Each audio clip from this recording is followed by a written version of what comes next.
Buongiorno e ben ritrovati con una nuova edizione del TG Flash di New Sicilia. In apertura studenti, lavoratori e insegnanti scendono in piazza oggi in solidarietà con Gaza. Cortei e flash mob con bandiere palestinesi a Palermo, Catania, Messina e in tutta l'isola.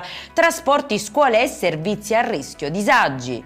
Si è spento all'età di 78 anni Rosario Schifani, fratello del presidente della regione siciliana. Professore ordinario di elettrotecnica all'Università di Palermo, ha dedicato oltre 40 anni all'insegnamento e alla ricerca, numerosi messaggi di cordoglio da autorità e colleghi. Ancora sangue sulle strade della frazione agrigentina di San Leone. In sole 48 ore 3 persone hanno perso la vita, tra loro l'82enne Lilia Contino, morta dopo essere finita contro un lampione sul Viale dei Giardini, e Marco Chiaramonte, 52 anni, deceduto in scooter esattamente 10 anni dopo il fratello Gabriele. Lite sul lungomare di Gela degenera in accoltellamento, ferito gravemente un 35enne, trasferito in elisoccorso a Catania. Prognosi riservata a indagini in corso, attualmente l'ipotesi principale resta quella di un litigio esploso per gelosia.